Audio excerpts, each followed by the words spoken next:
இம்மையிலும் மறுமையிலும் நமக்காக நின்று வாதாடக்கூடியவர் தான் பெருமானார் ஸல்லல்லாஹு அலைஹி வஸல்லம் அவர்கள். அவர்கள் விட்டு சென்ற வாழ்க்கை தரங்கள், அவர் கூறி சென்ற நம்முடைய கோட்பாடுகள், இவை அனைத்தையும் கணக்கு பார்த்து அவர் வழியில் நாம் நின்று ஒழுகிறோமா என்று எண்ணி பார்க்க வேண்டும். எத்தனையோ பேர் இன்று 80 ஆண்டு பூர்த்தியாகின்ற ஒருவர் இருக்கலாம். ஆனால் அவர் வாழ்க்கையில் அவர் தொழுத நாட்கள் எவ்வளவு என்று அவர் மரண தருவாயில் மலக்குகள் கூட கணக்கெடுக்க வேண்டாம், நாம் கையாலேயே மனக்கணக்கிலேயே போட்டுவிடலாம். 80 ஆண்டு வாழ்ந்த ஒரு மனிதன் 40 ஆண்டுகளை தூக்கத்தில் கழித்து விடுகிறான்.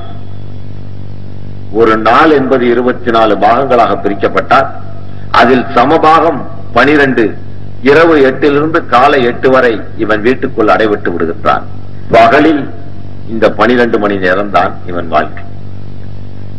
ஆக 80 ஆண்டு வாழ்ந்த ஒரு மனிதன் 40 ஆண்டுகளை தூக்கத்தில் கழித்து விடுகின்றான். 25 ஆண்டுகள் அறியா பருவ வாழ்க்கை, லைஃப் ஆஃப் இக்னரன்ஸ் இன்னசென்ஸ். அந்த அறியா பருவ வாழ்க்கை 25.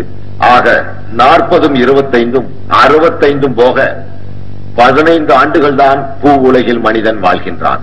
அதைத்தான் இறைவன் பாஸ் டைம், இவை ஒரு பொழுதுபோக்காக இந்த துனியாவுக்கு நாம் சபராளியாக வந்திருக்கிறோம். நாம் இங்கு ஒரு சபர் செய்ய வந்திருக்கிறோம். வந்த சபர் முடிந்தவுடன் நிலையான மறு உலகுக்கு நிச்சயம் நாம் செல்ல வேண்டும். நாளைய மையத்துகள் தான் இன்றைய மூமின்கள் என்பதை ஒவ்வொரு நிமிடமும் நாம் நினைவுபடுத்தி பார்க்க வேண்டும். இந்த துனியா நமக்கு நிரந்தரம் அல்ல, இது நிழல் தரும் மரம்.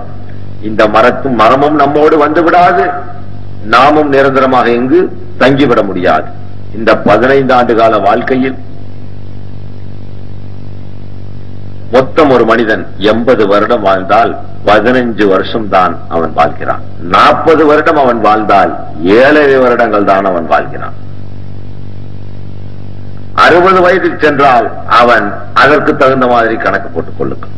ஆக நாம் ஏதோ 100 வருடம் வாழப்போவதாக நாமே நினைத்துக் கொண்டிருக்கிறோம். மொத்தமாக ஒரு மனித வாழ்க்கை என்பது வைட்டலாக கணக்கு போட்டால் 15 ஆண்டுகள் ஒரு மனிதன் இந்த பூ உலகில் வாழ்கிறான். அந்த 15 வருடங்களில் இவன் ஃபஜரிலிருந்து இஷா முடிய 5 நேர தொழுகைக்கு 5 நிமிடத்தை ஒதுக்கினால் 25 நிமிடங்கள். ஒரு நாளைக்கு இவன் 25 நிமிடங்கள் தான் ஒரு மனிதன் இறைவனை தொழுகின்றான். இவன் ஆயுசு முழுக்க எவ்வளவு தொழுதிருக்கிறான் என்றால் அந்த 15 வருட வாழ்க்கையை கணக்கு போட்டால் 3 மாதங்கள் தான் இறைவனை இவன் தொழுதிருக்கின்றான். ஒரு நேரம் கூட விடாமல் தொழுதிருந்தால் 80 வயது பூர்த்தியான ஒரு மனிதன் 3 மாதம் அல்லாவை தொழுதிருக்கின்றான். 40 ஆண்டுகள் படுக்கை அறை சுகத்திலே கழித்திருக்கின்றான். ஆக நம்மை விட மரம், செடி, கொடி, மிருகங்கள் அதிகமாக இறைவனை சுஜூது செய்கின்றன, இறைவனின் துதியை அதிகமாக பாடிக்கொண்டிருக்கின்றன. ஆகவே எந்த வகையிலும் மனிதனாக நாம் பிறந்து விட்டதால் மேன்மை அடைந்துவிட முடியாது. மிருகங்கள், செடிகள், கொடிகளுக்கு செய்கின்ற இபாதத்தை விட நாம் மிக மிக குறைவான இபாதத்தை தான் செய்து கொண்டிருக்கின்றோம். அந்த இபாதத்தை செய்வதில் கூட சவாபுகளை தேடாமல் ஆதாபுகளைத்தான் அதிகம் தேடி வைத்திருக்கின்றோம் ஒவ்வொரு மனிதனும். இன்று இவ்வளவு பெரிய ஜமாத்தார்கள் இங்கு அமர்ந்திருக்கிறீர்கள். உங்களால் நீங்கள் இஸ்லாத்துக்கு ஆற்றிய பணி என்ன என்று கேட்டால் நீங்கள் திரு திரு என்றுதான் விழிப்பீர்கள். எனக்கு தெளிவாக தெரியும் உங்களால் இஸ்லாத்திற்கு என்ன லாபம். 5 நேரம் தொழுதீர்கள், அது உங்க கபருக்கு நீங்கள் தேடிக்கொண்டது. ஜக்காத்து கொடுத்தீர்கள், அதுவும் உங்க கபருக்கு நீங்கள் தேடிக்கொண்டது.